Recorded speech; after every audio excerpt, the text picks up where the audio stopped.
Halo Sobat Movie, apa kabar? Semoga dalam keadaan sehat selalu ya. Di video kali ini, aku mau ceritain alur film yang berjudul The Gorge. Film ini mengisahkan tentang dua orang penembak jitu yang melakukan misi di perbatasan jurang. Mereka ditugaskan untuk menahan para zombie dan monster mutan yang berada di dalam jurang untuk naik ke atas. Semakin lama mereka jatuh cinta. Bagaimana kisahnya? Mari kita simak.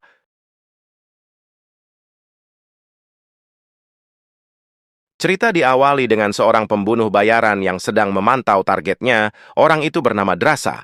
Drasa merupakan seorang penembak jitu yang handal. Hal itu dibuktikan ketika targetnya datang. Tidak peduli seberapa jauh jarak targetnya, hanya dengan sekali tembak targetnya langsung dibuat tewas. Setelah menyelesaikan misi tersebut, dia segera menemui ayahnya yang sedang berkunjung ke makam ibunya. Ayahnya berkata bahwa pada saat Drasa melakukan misi kemarin ada sebuah pesawat mata-mata yang memergokinya. Ayahnya meminta agar Drasa untuk berhati-hati dan vakum dari dunia gelap tersebut. Namun Drasa berkata bahwa sekarang dia memiliki misi baru. Misi ini akan berjalan selama kurang lebih selama 1 tahun. Misi ini akan dilakukan di bagian negara yang lain. Sebelum mereka berpisah, ayahnya berkata bahwa dokter telah mendiagnosanya mengidap kanker. Apabila pada saat di hari kematiannya tiba Drasa belum juga pulang, ayahnya meminta untuk dibakarkan lilin tepat di tanggal 14 Februari sebagai simbol penghormatan. Adegan beralih di mana seorang lelaki yang bernama Levi mengalami mimpi buruk. Dia memutuskan untuk pergi ke pantai di jam 4 pagi. Sampai matahari terbit tiba, Levi mendapatkan sebuah pesan yang berisikan lokasi koordinat, yang dimana Levi akan dijemput tepat di titik lokasi tersebut. Ternyata Levi dibawa ke markas Kop Marinir. Levi merupakan seorang mantan marinir yang telah pensiun selama 4 tahun. Levi diminta untuk melakukan misi di perbatasan jurang. Tiba-tiba Levi terbangun di dalam sebuah pesawat terbang karena misi ini tergolong rahasia. Seorang tentara meminta barang pribadi miliknya seperti dompet, ponsel, jam tangan, bahkan kartu tanda pengenal untuk disimpan oleh pihak yang berwenang. Levi turun menggunakan parasut karena pesawat hanya bisa mengantarnya sampai di titik ini. Untuk sampai ke lokasi inti, Levi harus berjalan kaki melewati hutan, tebing, dan juga bukit. Sampai akhirnya dia bertemu dengan Komandan Jasper. Jasper mengajak Levi untuk pergi ke pos pengamat bagian barat. Jasper menjelaskan bahwa di bagian timur juga terdapat pos yang dikelola oleh bagian timur. Levi dilarang pergi ke sana, bahkan Levi dilarang untuk berkomunikasi dengan mereka. Jasper menjelaskan misi yang harus dijalani oleh Levi selama berada di sini, yaitu dia harus menjaga jurang agar mutan yang berada di dalam sana tidak naik ke atas. Selain itu, Levi harus melakukan pengecekan dan perawatan pagar di bagian tepi barat secara berkala.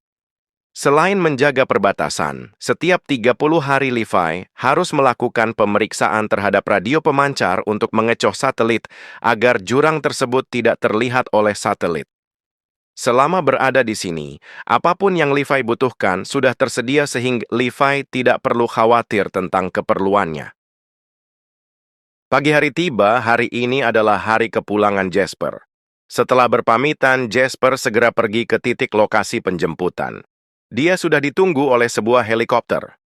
Pada saat naik dan menyapa seorang tentara, tiba-tiba dia dihabisi oleh tentara tersebut. Ternyata semua itu dilakukan atas instruksi Bartolomeo agar tidak ada satu orang pun yang tahu tentang rahasia jurang tersebut. 30 hari berlalu. Tepat di bulan Oktober, Levi melakukan pengecekan terhadap radio satelit, rajau, dan juga mengisi amunisi pada tembakan otomatis. Setelah selesai, Levi melaporkannya kepada pihak yang berwenang. Alpha Bravo 9. Sepertinya Levi penasaran terhadap penjaga pos timur yang ternyata adalah seorang perempuan. Perempuan itu adalah Drasa. Pada saat tertidur, lagi-lagi Levi mengalami mimpi buruk. Sialnya kakinya menginjak pecahan beling dari gelas yang terjatuh. Setelah mengobati luka di kakinya, Levi memutuskan untuk duduk di luar sembari menulis puisi. Tiba-tiba Drasa menembakkan pistol ke udara sehingga membuat Levi penasaran. Drasa mengajak Levi untuk berkomunikasi lewat sebuah tulisan. Awalnya Levi menolak karena peraturannya adalah mereka dilarang untuk saling berkomunikasi. Tetapi karena hari ini adalah hari ulang tahun Drasa, Levi mengiyakannya. Let's go! Ay, oh, let's Pada saat mereka bersenang-senang, tiba-tiba Drasa memberi isyarat waspada. Levi mengecek di sekitaran dinding jurang. Ternyata beberapa zombie mutan telah merangkak keluar di sekitaran dinding. Drasa membantu Levi untuk membunuh mutan tersebut. Begitupun sebaliknya. Tapi sayangnya akibat dari kegaduhan ini membuat mutan yang berada di bawah semakin banyak yang naik ke atas.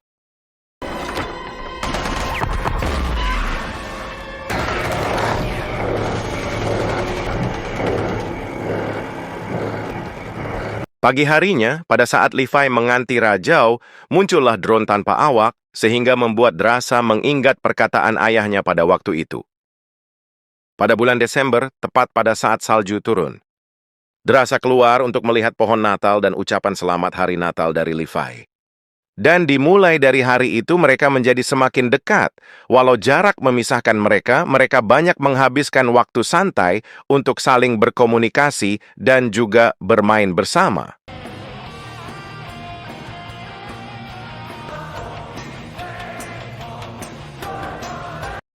Tepat di tanggal 14 Februari, Levi melakukan patroli di sekitaran hutan, tetapi hari itu dia tidak bertemu dengan Drasa.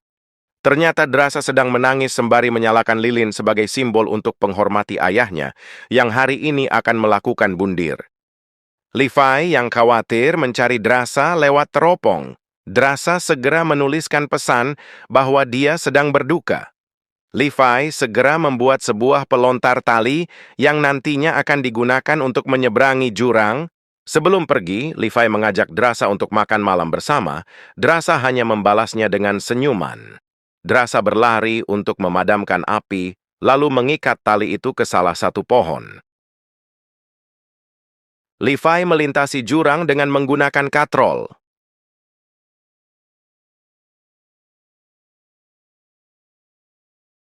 Hingga pada akhirnya, Levi sampai di pos timur.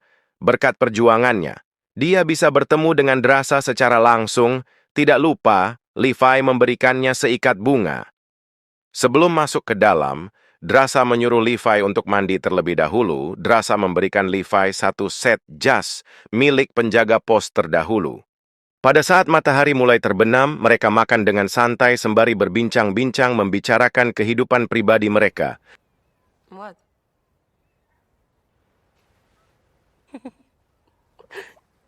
Pada waktu malam hari, Drasa mengajak Levi untuk berdansa. Momen itu diakhiri dengan kecupan mesra. And the kids cry out.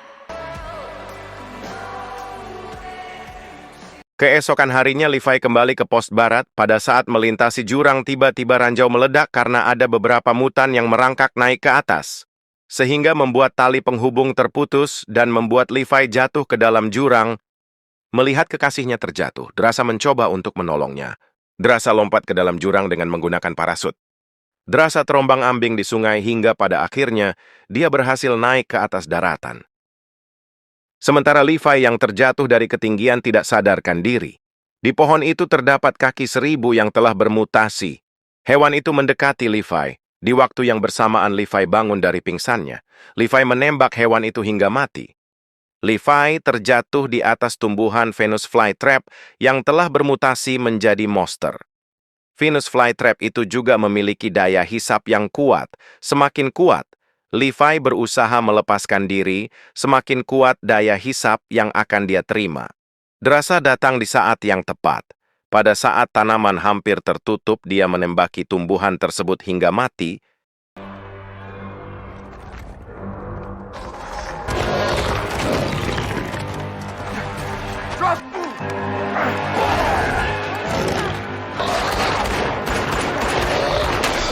Setelah pertarungan berakhir, mereka memutuskan pergi ke tembok timur untuk mencari kabel penghubung yang terputus. Selama di perjalanan, mereka banyak sekali melihat mutan zombie yang telah mati. sampai akhirnya mereka memasuki sebuah kota yang telah mati.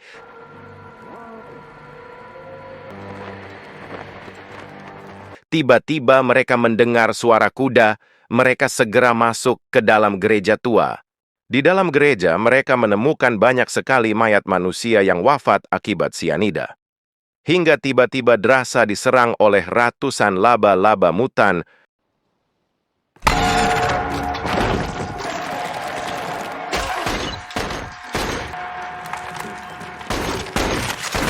Karena suara tembakan yang begitu berisik, cukup menarik perhatian para zombie yang berada di luar. Karena kepepet, Drasa menembak sebuah pipa sehingga membuat gereja itu meledak dan terbakar. Mereka segera berlari ke tembok jurang, yang ternyata di sana terdapat sebuah pintu kayu. Sebelum menyusuri tempat itu, Drasa dan Levi memblokade pintunya agar para zombie tidak masuk.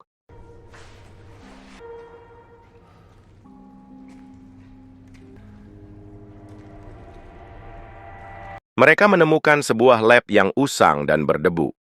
Levi menemukan mayat yang memegang sebuah kaset lama, sementara Drasa menemukan sebuah generator cadangan yang memiliki daya yang tak terbatas. Tanpa berpikir panjang, Drasa langsung menyalakan generator tersebut.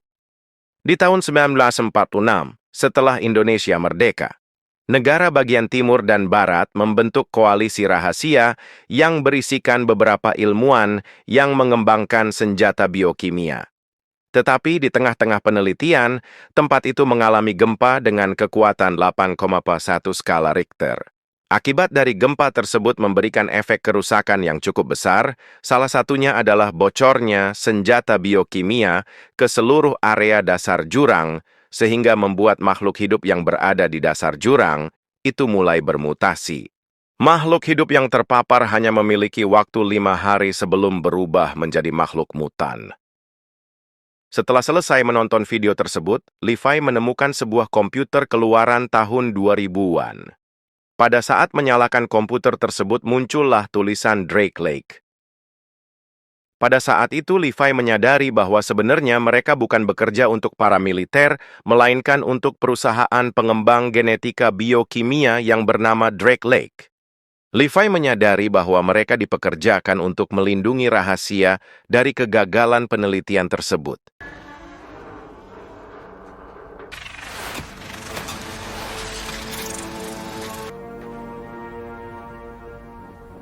Tiba-tiba Drasa ditarik oleh zombie berkuda. Levi yang melihat kekasihnya dibawa pergi tentu saja tidak tinggal diam. Drasa dibawa ke base camp zombie, lalu digantung dalam keadaan tidak sadarkan diri. Pada saat terbangun, Drasa bersumpah akan memotong kepala zombie itu, lalu dengan mudahnya Drasa berhasil melepaskan diri untuk melawan zombie.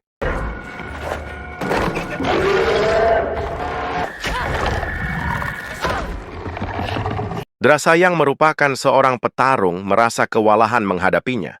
Tiba-tiba Levi datang lalu menembak zombie itu hingga tewas. Ternyata zombie itu adalah prajurit penjaga pertama di pos barat. Mereka kembali mencari jalan keluar. Semakin masuk ke dalam, mereka menemukan hal yang begitu mengerikan. Semua makhluk hidup yang bermutasi saling menempel satu sama lain seperti akar pohon. Untungnya makhluk tersebut tertidur. Tidak sengaja Drasa menginjak cairan lengket dan membuatnya hampir saja terjatuh, tetapi karena kegaduhan tersebut membuat makhluk di sana terbangun. Drasa menembak bom api lalu seketika tempat itu berubah menjadi neraka. Beruntungnya mereka menemukan mobil jeep tua yang masih berfungsi, sehingga mereka tidak perlu lagi berjalan menuju tembok timur. Di mobil itu juga terdapat tali pengerek yang nantinya tali itu akan mereka pakai untuk naik ke atas. Mereka berhasil sampai di tembok bagian timur. Levi segera menyimpul tali mobil dengan tali miliknya yang terputus, sementara Drasa akan mengcover Levi. Setelah menyalakan mobil, perlahan mobil naik ke atas. Drasa menyadari zombie-zombie itu terhasil naik mengikuti mereka. Ketegangan kembali terjadi karena mereka kehabisan amunisi. Levi menghabisi mereka dengan menggunakan katana, sementara Drasa menggunakan kapak. Karena jumlah zombie yang terlalu banyak, Levi membocorkan tangki minyak lalu membakarnya. Drasa segera memotong tali itu sehingga membuat mobilnya jatuh dan meledak. Singkat cerita, mereka berhasil naik ke atas dengan cara memanjat dinding jurang. Rencananya mereka akan melakukan karantina mandiri selama 5 hari. Apabila mereka baik-baik saja, mereka berjanji bertemu lagi. Pada momen ini, Levi mengetahui bahwa setelah misi ini selesai, mereka akan dihabisi oleh pihak yang berwenang. Mendengar itu, Drasa mengajak Levi untuk kabur ke Paris. Levi belum bisa menjawab ajakan Drasa. Levi berniat ingin menghancurkan jurang terlebih dahulu. Levi harus segera kembali ke pos barat karena besok waktunya dia mengecek saluran radio. Hari pengecekan radio tiba, Levi melaporkan hasil pengecekannya hari ini. Pada saat memasukkan kata sandi, ucapan Levi dipotong oleh Bartolomeo. Dia menjelaskan bahwa sistem komputer Nearwalk telah aktif. Dia bertanya apakah Levi habis masuk jurang. Levi berbohong dengan menjawabnya, tidak. Bartolomeo mengira bahwa itu ulah dari penjaga pos timur, dan Bartolomeo memerintahkan Levi untuk segera menghabisi Drasa.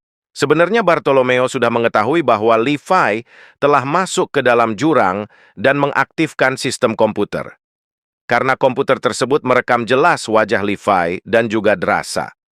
Rencananya besok Bartolomeo akan menghabisi mereka berdua. Pada saat Levi dan Drasa sedang mengecek ranjau, tiba-tiba muncul helikopter sehingga membuat Levi langsung berteriak kepada Drasa agar segera lari dari tempat itu. Mengetahui bahwa Levi dan Drasa telah kabur, Bartolomeo memerintahkan komandan dan anak buahnya untuk mencari mereka. Komandan mengaktifkan Nearwalk Quadcopter untuk mencari kedua orang tersebut.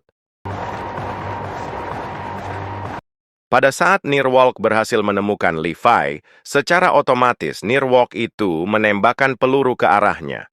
Levi membalas menembak Nearwalk itu hingga meledak. Keadaan Drasa juga sama, dia dihujani oleh peluru.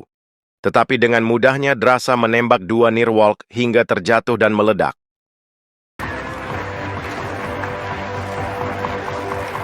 Sementara di sisi lain, Bartolomeo membaca pesan yang ditulis oleh Levi.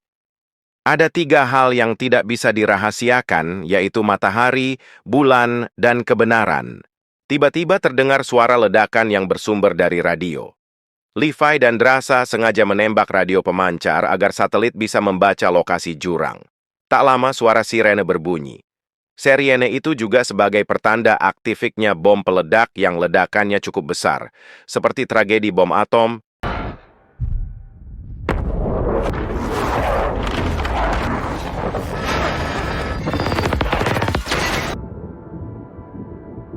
Drasa sedang melakukan karantina di dalam goa.